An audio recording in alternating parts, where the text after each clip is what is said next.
So I think that a lot of people could relate to what you had written in the book, and it was really sad that this was the story for so many Black and young professionals, right?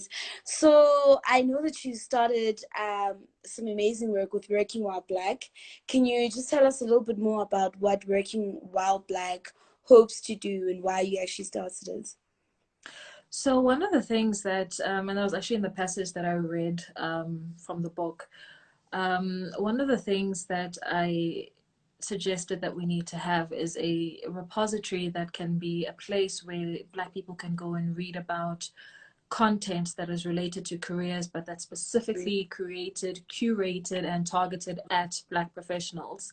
Um, and so I thought, okay, so now that I've written this book, what do I have the power and the means to implement myself to extend the work that I wanted to do through the book and the impact that I wanted the book to have. And so I developed workingwhileblack.co.za, which is a website essentially for Black people, and it's just about career related stuff. So the articles on there are around, I mean, there's some HR content that you'll find there around contracts, etc. There's some legal stuff that you'll find there specifically around labor law, and then just general career related articles and articles around mental health. And essentially, I wanted it to be a place where the Black professional community can go and read and be affirmed and be like, oh, okay, I get it. To pick up tools and tips, even for interviews, or to be able to reflect on, am I sharing too much during interviews? What is appropriate? What isn't appropriate? All the things that so many of us wish we knew, but didn't have a place where we could access that information. Mm. So, yes, it's my platform, but it's a platform that I've opened up to anybody who has something to say that will be beneficial to Black professionals. So, I get requests, people send through articles that they want to share in the platform, which I am happy to do. It's a platform that I feel, even though it kind of sits with me, it's a platform for all of us. So I'm always saying to people, if you have something specific to say that is going to be helpful to Black professionals, or if you're a specialist within a field that would influence how Black professionals navigate the workplace, and the platform is here and available for you at any time. So that's essentially what that is, and it's been a year now running with it, and it's been an interesting journey. You know, but also it's been painful in so many ways, because you may know that a lot of us go through a hard time in the workplace, but when you actually start hearing people's stories and people's experiences, it really it hits different. We really are in a tough place. We really are struggling collectively. And I think that, well, I hope that the more we talk about it and the more that we have these conversations, that the more we'll start trusting that we're in this together and trusting each other as Black professionals. So we've got a question here from Tans. How do you think we can start to change these organizations from the inside? So practically, maybe like 5 tips. Well, I think one of the first things, obviously, is changing the way that we interact and engage with each other as Black professionals in the workplace. Number two is asking more questions in order to drive accountability. Number three is the establishment of meaningful forums within that organization that will actually be able to speak on behalf of Black professionals on real issues, like real transformation, or being able to question certain appointments or decisions that the organization is making, or when an organization launches a new diversity program when they haven't actually consulted any Black people, who are you creating it for? So it's important to be able to have people who are strictly focused on advocating for Black voices within an organization. That's important. The other thing is being able to speak up is important. A lot of people are afraid of voicing their opinions or pushing back within the workplace. And, you know, a time like now, like with the coronavirus, is an incredible time to start practicing how to be able to stand up for yourself and how to be assertive within the workplace. Because if you have maybe a boss who's a bit intimidating, you don't have to be in front of them right now. So you can start learning those skills to be able to start saying, no, actually, this doesn't work. Or actually, please do not address me in this manner for these reasons. I do not appreciate it. This is how I would like for you to, you know, interact with me in order for us to have Mm. a healthy work environment, to be able to work well together, you know, etc. So it's a Mm. good time now to start building up those skills. The other thing is that it's really important to start paying attention to the culture in that organization. And you see that and who is considered um, the blue-eyed boys, you Mm. know, and the girls that are, you know, promoted or, you know, considered or lauded within the organization, because that tells you a lot about what the culture is and what they appreciate and what they actually want more of within that organization. And sometimes that's not you, Mm. and then you have to make a decision about whether you want to stay within that environment or start looking for other opportunities Mm. outside of that environment. But also the other thing is, which is something that a lot of us as Black professionals don't do because it's not something that we were ever taught, is paying attention to the power dynamics in the organization. Identify who, because it's one thing to have a boss, but your boss could have zero power actually in the organization. And what you want to do is be able to identify the people who carry serious weight when it comes to making decisions and Mm. influencing how the organization is run. And then figuring out, how do I align myself to this person? How do I make this person notice me and my work? And because in most instances, decisions about who gets opportunities and who gets promoted are made in rooms that don't include you. Mm. And you need somebody who's going to be able to vouch for you in those rooms to say, actually, I think so and so would be a good person for this role. I believe that they have the right skills, or they just need some, you know, upskilling here and there, but I think that this is the person that should be there. You need somebody to do that for you within the organization. And, you know, in all the times that I've had this conversation with Black professionals, in many, many instances, they've said that that person, that sponsor for them, has not been a Black person.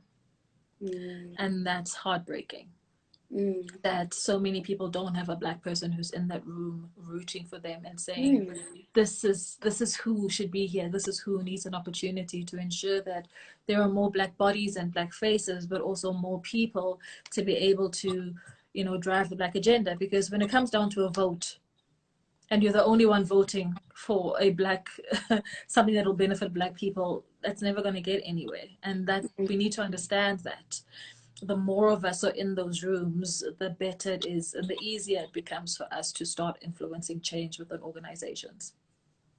There's a question about the implications that the book had for you. So, the person wants to know if, having published this book, did it cause any complications in your career? Did it change the course of your career? What was, I guess, the real career impact of you having written a book like this? Well, when I wrote the book, I was not employed, which is, I guess, why I could be that bold and that brave about it. I wasn't worried about getting into trouble with anyone. Um, I haven't directly had any negative repercussions off the back of the book. And I say directly because I haven't been applying for jobs or any of that kind of stuff, right?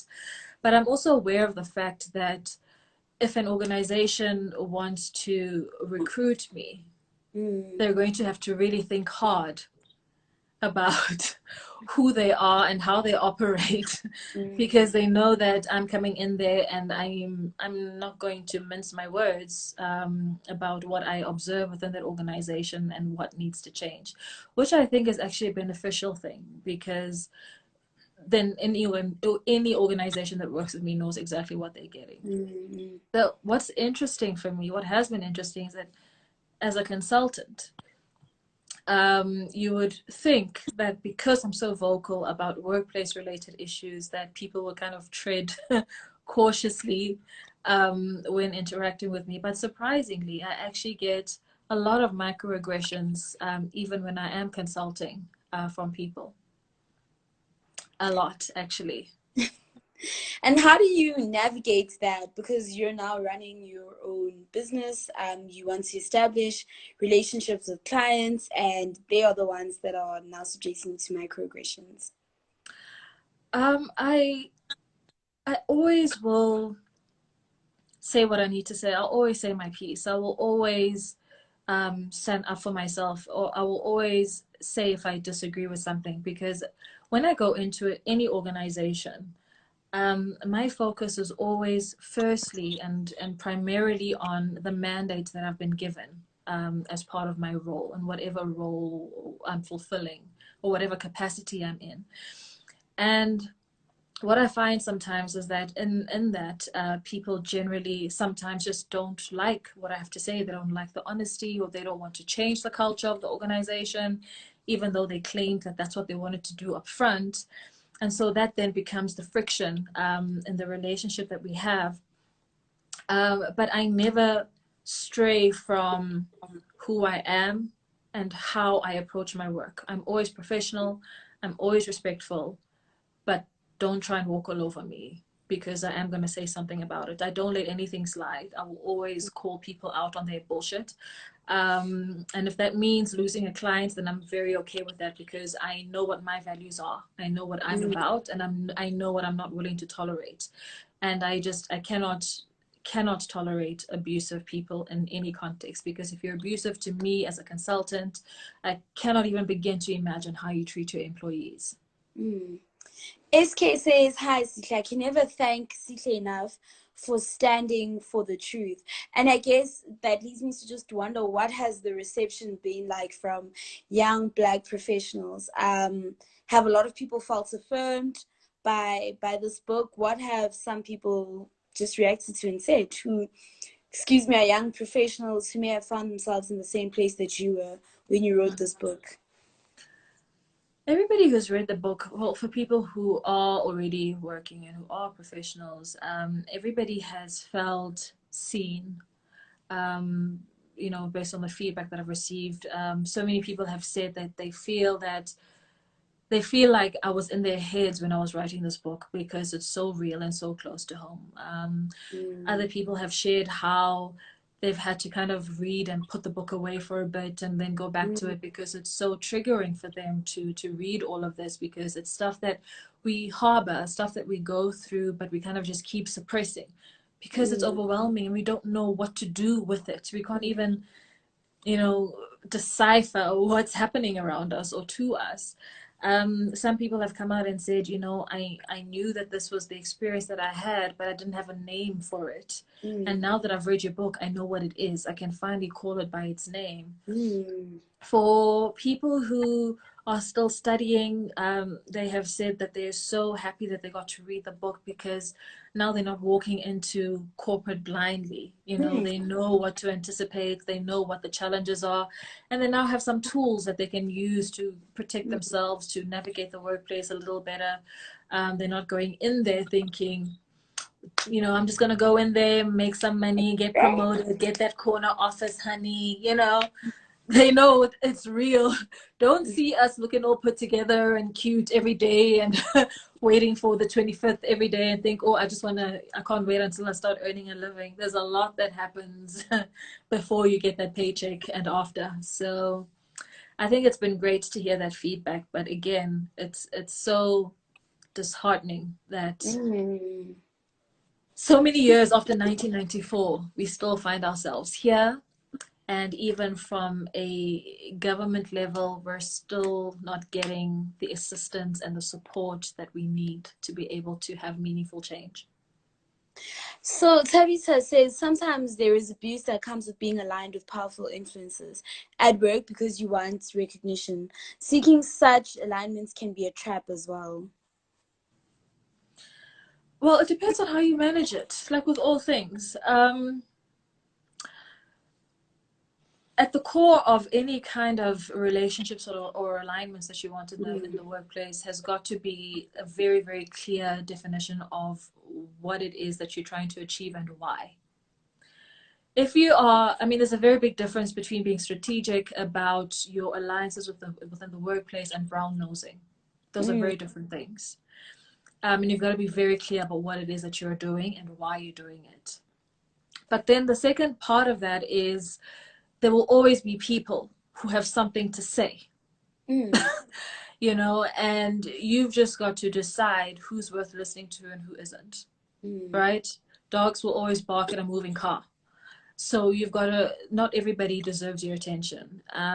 So I think it really boils down to your own integrity, and defining your own values in the workplace, and the understanding that where your career goes requires your involvement, you Mm. know, and anybody who's busy checking for you and not checking for themselves has got bigger problems than you anyway. Mm. So I think it really is just weigh out what it is that you're doing and why you're doing it and take it from there. If you know that you're doing it for the right reasons and you know that it's for your career and you're doing what you need to, because the reality is that we all have to be strategic about Mm. how we approach our careers.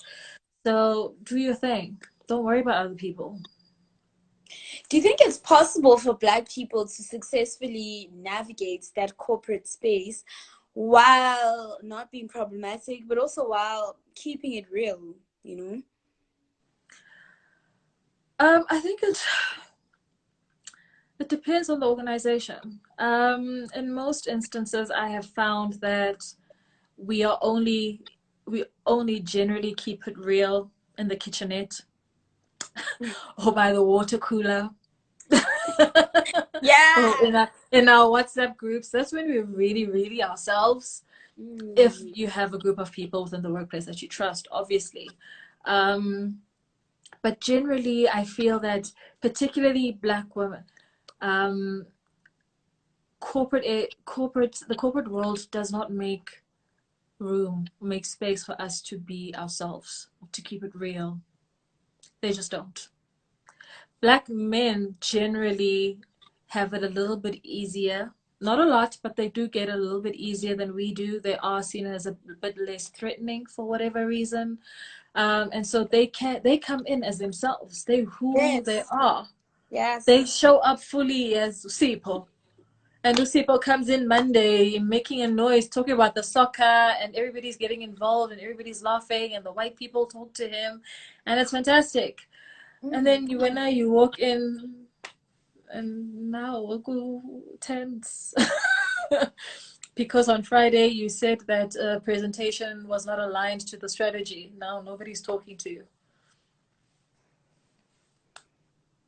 So I also wonder about what your self-care practices are like, right? So you discuss, I think, really heavy issues, right, about what it means to be Black and corporate in South Africa. But I think that those kinds of things can also take quite a big toll on your mental health. So what are some of the self-care practices that you do to just preserve your own mental health? So the first thing is that I just have an incredible support system, Mm. which makes a huge difference. I cannot tell you how important that has been in my career from the time when I was fighting these white people at the bank, and throughout my journey, having an incredibly supportive family has been phenomenal. My mom, my daughter, you know, and you know, family, friends who've really truly been such a source of strength, and also have given me the space to be vulnerable, given me the space to, hey SK, given me the space to cry, to heal, to doubt myself, but always there ready to catch me, always there ready to Mm. remind me of who I am, always ready to be like, hey, you are that bitch, okay? And that's incredibly important, having people who will affirm you, people who truly know Mm. you and be able to remind you that you're amazing at what you do. But also what helps me is switching off. Mm. You know, when I first started this journey after the book came out and everybody wanting to share their stories, I would always want to respond to everyone immediately because, you know, I want you to feel seen and heard, Mm. and Mm. I have to be there all the time. But now I like I can still care and not respond to you immediately, and trust that you care for me enough to give me the room and the space to come to you when I have the capacity to do so. And that's been hard because sometimes obviously there are feelings of guilt. Mm. Hi, Maisha. Lots of feelings of guilt. You know, when I feel when, for instance, if I generally I commit to writing an article every week for my websites, and if I don't write one this week, I'm like, I don't know, it's an article. Oh gosh, what are people going to read now? But I've had to be okay with taking care of myself because you know what? Maybe this week I don't have it in me to write something because I'm tired. I'm also going through the most like everybody else, and I have to show up for myself Yes. before showing up for anybody else. So I do my bubble baths. I switch off. I work out if I feel like it. If I don't feel like it, I don't. I've just learned to switch off, to not respond to text messages when I don't want to ignore calls when I feel like ignoring calls, because I think that that's so important. But also, one of the things that we don't do enough of is setting boundaries, you know, and letting people know that there's just certain things that you won't do, there's certain hours that you're just not available to them, and they just have to be okay with it. That's the end of it. We're not going to negotiate that. So Teresa wants to know, what do you do when it feels like you're being stonewalled by management when you call them out or for erring from the company policy? So I understand that we have legal rights and one embarks on such. Yeah, stonewalling obviously is a big issue. So this is where the problem with HR policies comes in, right? Is because many managers stray from what the policies actually Mm. dictate within an organization, but they still get away with their various behaviors.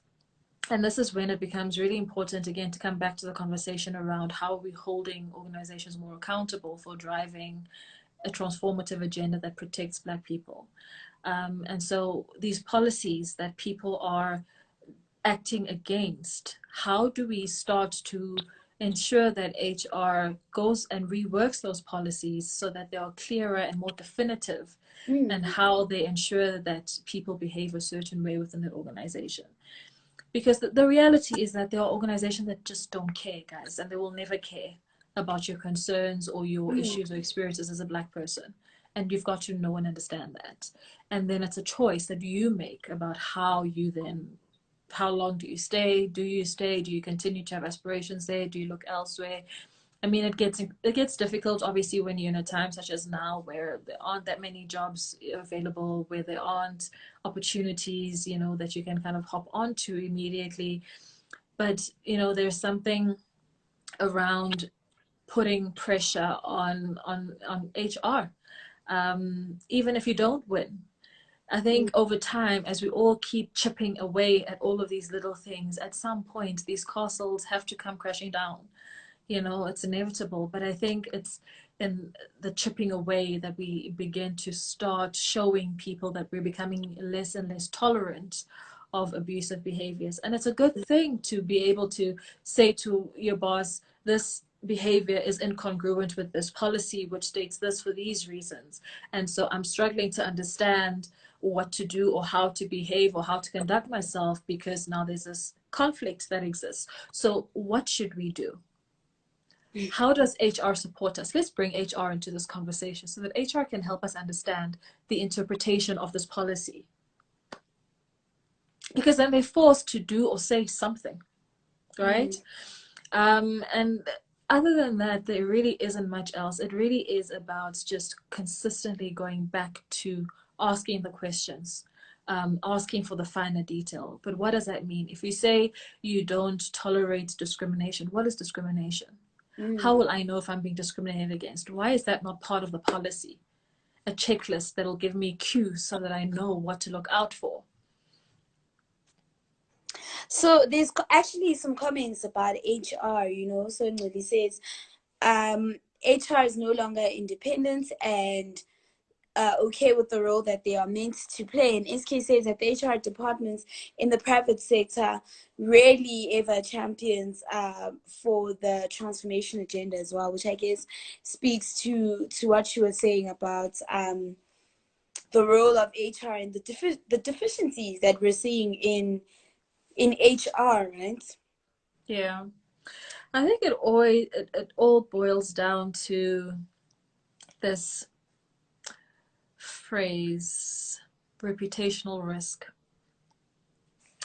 And how organizations dance with that phrase is around, if you're in a particular role or if you're at a particular level and beyond, then one of your primary responsibilities or duties is to ensure that you are protecting the organization from reputational risk.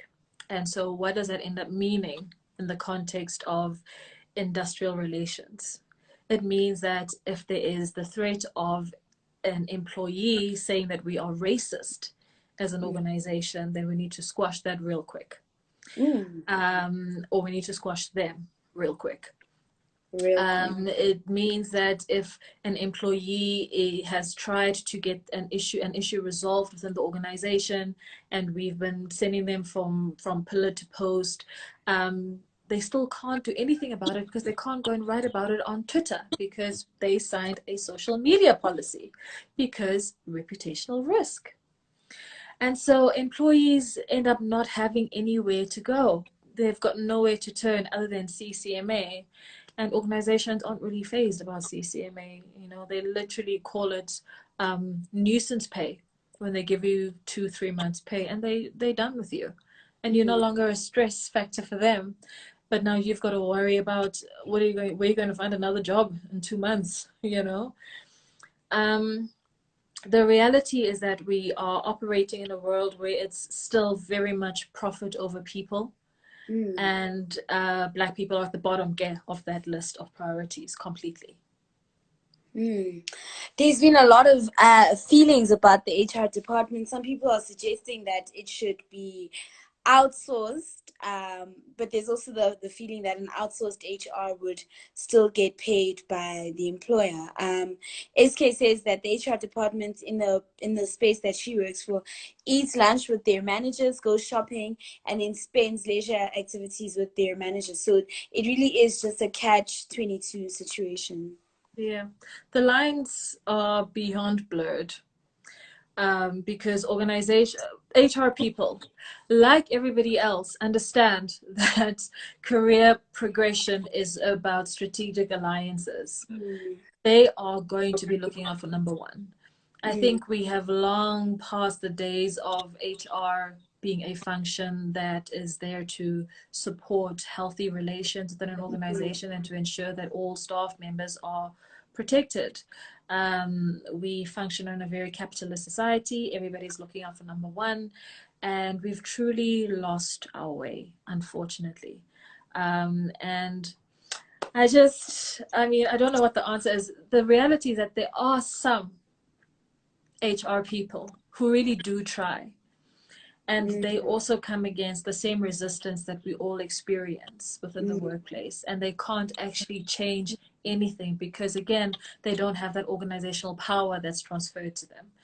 And so that's why it's so important. When you think about every time there's an announcement about a new CEO or a new MD somewhere, really look at who that person is. Really look at the types of decisions that they make in that organization. Really look at where they come from and what happened while they were still at their previous organization, because that'll tell you a lot about the kind of culture that they're going to be inculcating within that organization and whether or not they're going to change it for the benefit of Black people and to kind of provide some sort of redress for the injustices that have existed.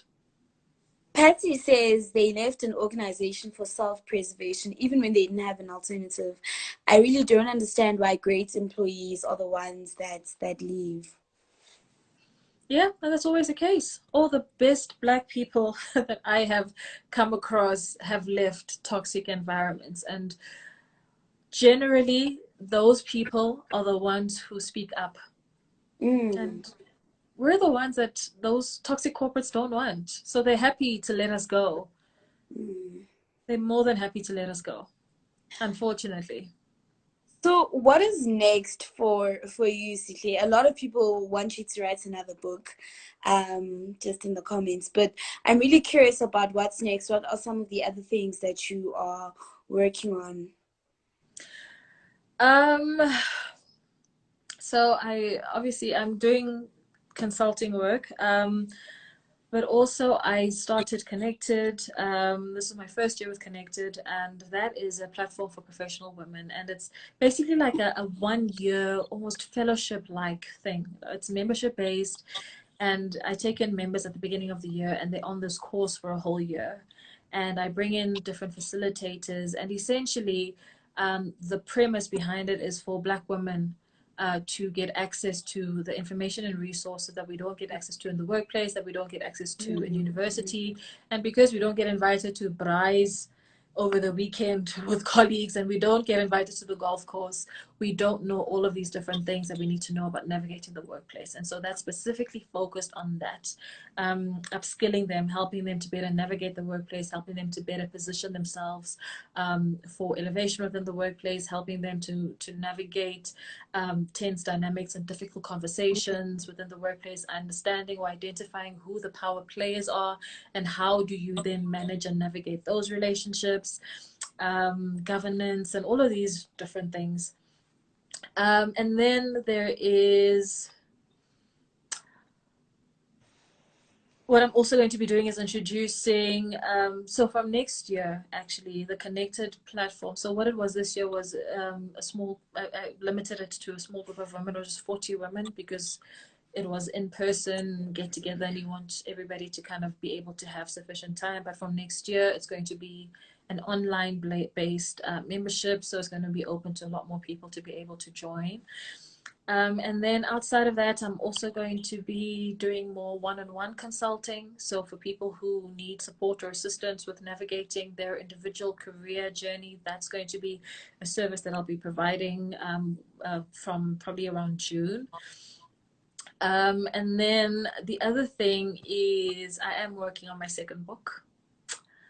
I have started writing, and probably going to be done sometime this year, so it'll probably come out next year. I think when I started writing it, or when I started thinking about it, it was before the real chaos of the COVID-19. So this has been a great time for me to observe very new and interesting dynamics within the workplace, and how toxicity, can impact on professionals. So it's really been, I've been spending a lot of time just observing during the past few weeks, just watching what people are saying about their experiences, watching how people are sorry sorry so wow, the question here, how, so it's really been interesting just to see, and I'm really looking forward to sharing my observations in this new book. So I don't know if this is the question that you're speaking about, where they've asked, how have you dealt with conversations around representation with organizations? I It's always a question that I ask, obviously, because I always look at so many different things. When I look at an organization, I look Oh, at I just saw this question. Sorry. I always look at obviously the composition of the leadership, who's in exco, what types of people are they, and who's the level below, who makes up boards, what does that look like? you know, we still have an incredibly big issue with representation, and there are still so many organizations that are resistant to creating space for Black people on boards and management. I see a lot of people, there could be an entire exco team of people who are just yes men. And that's just the way it's going to be until whoever it is that holds the real power either moves on or dies or whatever. um, and I always speak about transformation. I always speak about representation and why it's important in every organization that I engage with. But not everybody is receptive to it. And, you know, it's been said many times that for some people, equality is seen as oppression for them, you know. And so these are the battles that we're fighting. But I'm hopeful that at some point, you know, we'll be able to get government on board, because the reality is that corporates just don't do things just out of the goodness of their hearts. Need to be regulated. They have to be forced by the law, and there has to be hefty penalties for not doing the right things. Like, that's the level we've got to get to. And, you know, our government has got to get with the program, because honestly, nothing is going to change just because Sihle came to give a speech at our office, you know? So Zama's saying it took a while to get hold of your book because it was always sold out. If that is the case, where can one find copies of your book now? Letlohonolo, do you want to share your details there? We've got to connect right here in the comments. He stocks my book and gets it delivered to people. You can also get it from Afroculture. You can also get it on Take a Lot. So yeah, if you are more into ebooks, it is available on Kindle. You can get it there. So it is available. All you gotta do is holla. And if you forget who to contact, you can just send me a DM and I'll point you in the right direction. Speaking of DMs, Sihle, No. we've got a question here about whether you are single and on the market. I am single. I am not on the market. Nope, no sir. Do not have the time right now. Maybe 2022. The person who asked the question, Ubonile Nawe, we did ask, don't be blowing up CK's DMs, please.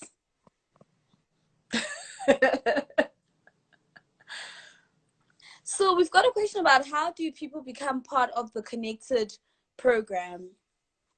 So the Connected for next year, the applications will open in September. So keep an eye out on my website, sihlebolani.com. Because that's where I'm going to be sharing all the information that relates to Connected. You can also have a look at the website now just to read up a little bit about the program, and you can see some of the photos from the events that we've had. And then you can just make sure that you keep coming back to the website, because yeah, September I will open it up. But everything is going to be run from the website. So SK also says that Take a Lot currently has it, and she bought her book from you at a BMF event last year, and her book clubs bought it from Afroculture. And like we said, the Tlokonolo also has copies, so you can contact the Tlokonolo Mokorwane and you can get your copy of the book. But I just want to say thank you so much, Sihle. This was an amazingly informative session. I think that so many of us who are young and Black in corporate fields seen were really excited for all of the new things that you're doing. But also, I guess the question is, how can people get hold of you? I've seen that you have been doing some things on Instagram. So how do people connect with you? Instagram, at Sihle Bolani. And then on Twitter, I'm at Sihle Bolani _ I'm always on both platforms. I do respond to DMs if you're not trying to holla. Emphasis, not trying to holla. Okay. If you're not trying to holla. And then, the other thing that I forgot to mention is that I also have a podcast. Yes. It's called The Workplace Revolution. Um, so every Tuesday I release a new episode, and this is now week 10, I think, since launching it, and it's been amazing. So go and check that out. It's available on Apple Podcasts, Spotify, and on Anchor. So go and have a listen. There's some amazing conversations that you can listen to, and if there's any specific people that you'd like me to have a conversation with, you can always DM me your recommendations or suggestions. And if you're a Black professional who has a story that you want to share anonymously or publicly, I'm open to that as well. I have featured some people who have shared their stories with me on the podcast anonymously, so I'm down for that. What's important for me is for our voices to be heard, and I want to be able to use all of my platforms to be able to do just that. Bukamusa and Yedwa say, no, Bukamusa and Patsy say that they love your podcast, Sihle, so that's awesome feedback, yay. But thank you so much for really taking the time to speak to us on what are some really important issues. We look forward to your second book, and I know that after this, everyone's going to go subscribe to your podcast, and they're all going to go buy your book and read it during lockdown. Absolutely. Thank you so for much. having me. Hey. And tomorrow we've got Sia Kumalo talking about his book, You Have to Be Gay to Know God.